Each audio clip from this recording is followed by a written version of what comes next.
چلیں جی، according to our process ہم چلتے ہیں شریعت کی جانب اور شریعت کے متعلق تھوڑی سی انفارمیشنز کلیکٹ کرتے ہیں۔ مجھ سے پوچھا گیا ہے کہ دوزخ کیا ہوتی ہے، تھوڑا سا دوزخ کو آپ ڈسکرائب کر دیں۔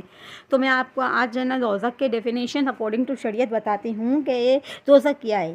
یہ بھی ایک گھر ہے جس میں خوب اندھیری اور تیز کالی آگ ہے، جس میں روشنی کا نام نہیں۔ یہ بدکاروں اور کافروں کے رہنے کے لیے بنایا گیا ہے۔ کافر اس میں ہمیشہ کے لیے رکھے جائیں گے۔ اس کی آگ دم بدم بڑھتی رہے گی۔ جہنم کی آگ اتنی تیز ہے کہ سوئی کے ناک کے برابر کھول دیا جائے تو تمام زمین والے سب کے سب اس کی گرمی سے مر جائیں گے۔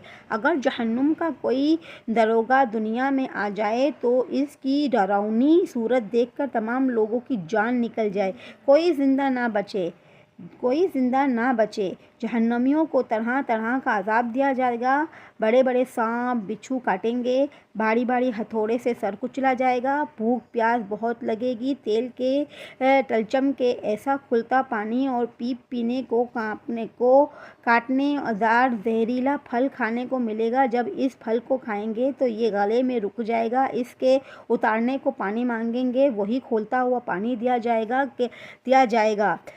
اس کے پینے سے آنتریوں کے ٹکڑے ٹکڑے ہو جائیں گے۔ پیاس اس کی بلا کی ہوگی کہ اسی پانی پر تونس کے مارے ہوئے اونٹ کی طرح گڑیں گے۔ کفار جب عذاب کے عاجز آ کر موت کی تمنا کریں گے اور موت بھی نہ آئے گی تو آپس میں مشورہ کر کے جہنم کے دروغہ حضرت مالک علیہ السلام کو پکار کر کہیں گے کہ اب اپنے رب سے ہمارا قصہ تمام کر دو۔ اور حضرت مالک علیہ السلام ہزاروں برس تک جواب نہ دیں گے۔ ہزاروں برس کے بعد کہیں گے کہ مجھ سے کیا کہتے ہو، اس سے کہو جس کی تم نے نافرمانی کی ہے۔ تب بھی ہزاروں برس تک اللہ تعالیٰ کو اس کے رحمت کے ناموں سے پکاریں گے اور وہ ہزاروں برس تک جواب نہ دے گا۔ اس کے بعد آئے گا کہ دور رہو، جہنم میں پڑے رہو، مجھ سے بات نہ کرو۔ اس وقت کفار ہر قسم کی خیر سے نا امید ہو جائیں گے اور گدھے کی آواز میں چلا کر روئیں گے۔ پہلے آنسو نکلیں گے، جب آنسو ختم ہو جائیں گے تو خون سے روئیں گے۔ خون سے روتے روتے گالوں میں خندق کی طرح گڈھے پڑ جائیں گے۔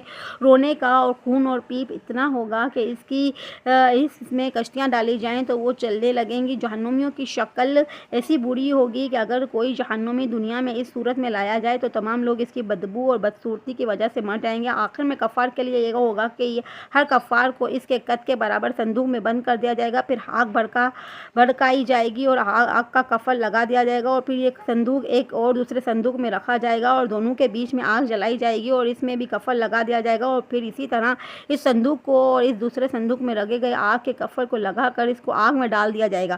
پھر اب ہر کافر سمجھے گا کہ اس کے سوا اب کوئی آگ میں نہ رہے گا اور عذاب بلائے عذاب ہے اور اس طرح ہمیشہ کے لیے یہ عذاب ہی میں رہے گا جو کبھی